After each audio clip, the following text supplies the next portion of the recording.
Pero bibistayin pa yon, ikaganon pa yon. Para hindi makasama yung yung mga bato-bato pa. Para yung paggawa ng putik, hindi sila masugatan sa binti. Kasi pag tinadyakan yun, masusugatan yan. Pag malaking ka po. Masasabi nyo ba na mahirap yung trabaho nyo? Mahirap talaga kumita pag walang lupa. Kung hindi yung lalaki diyan, kung hindi diyan siya tumira, wala kasi kaming kukunan. Yung diyan po sa may tinampo, diyan po kami kumukuha ng lupa, doon po kami bumibilay. Bakit nyo tinitiis yung hirap? Bakit nyo tinitiis yung init? Bakit nyo tinitiis ang pagod? Dahil para makaahon sa hirap. Initiis ko dahil mahal ko ang pamilya ko. Para paglaki namin, hindi na kami bubungkal. Magtatrabaho na lang kami. Dahil sila na lang sa bahay. Kami na lang. Diyan na lang sila sa bahay. Kami na lang magtatrabaho para sa kanila. Ikaw, gusto mo ba magbungkal? Pag wala kaming trabaho paglaki, pag meron, hindi na kami muna magbubungkal. Tapos pag wala kaming trabaho, magbubungkal pa rin. Para may mga pambili ng sapatos, ganyan, damit.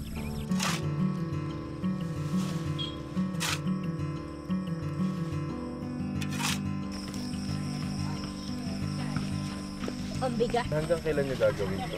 Yung pagbubungkal ng lupa? Hanggang paglaki namin. Pag hindi na kami bumungkal, wala na kaming hanap buhay. Yan sana talagang hanap buhay namin. Pag laging may trabaho si Papa.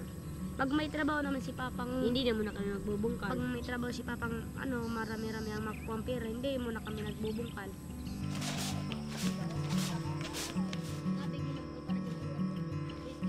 Magkano ba kinikita niya sa lupa? Alam nyo? Pag nakasampo kami, may 300 na kami. 10 arena, 10 sako. Ambal, ilan lahat yan? Anin po? Pero isa ko mo manggira rito talaga. Sako mo yun dahil babayaran ko bukas. Ito yung 200. Bili ka ng ulam. Salamat. Ilan mga bilangan? Magkano yung binili ko? Magkano? 200. Ano yung pagbibili na natin ng sapatos lang? Hindi, pambakal ng bigas. At ulang.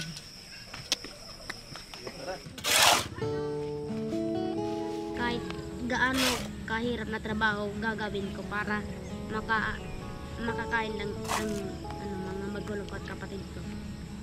Paano yung sapatos mo na pinapangarap mo? Saka na yun pag nakaahon na kami talaga. Pag nakaahon na talaga kami sa hirap, kaya mi nang bilhin yung sapatos. Hindi kasi kaya lang nanay tatay yung bibili ng sapatos. Kasi mamahalin.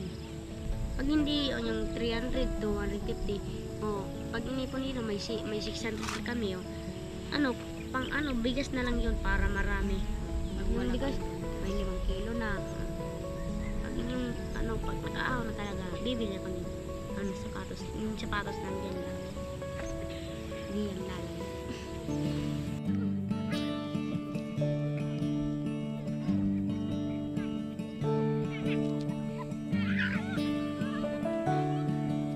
Nakwento na ba nila sa'yo kung anong gusto nila maging pag malaki na sila?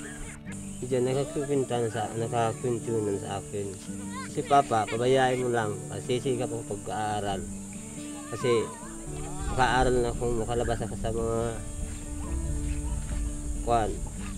magpapagawa tayong bahay na malaki. Ano raw gusto niya maging trabaho? Kasi gusto niya magpiloto sa eroplano.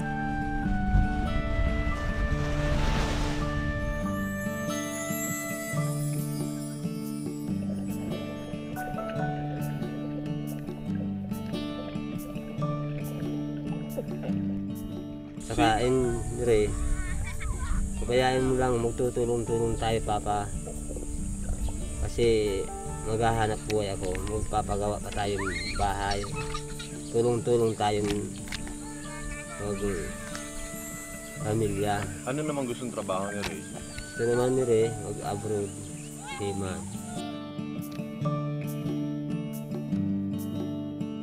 Naniniwala ako malayong mararating ng kambal ko.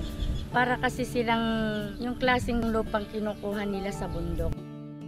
Na kapag pinagsama mo sobrang tibay.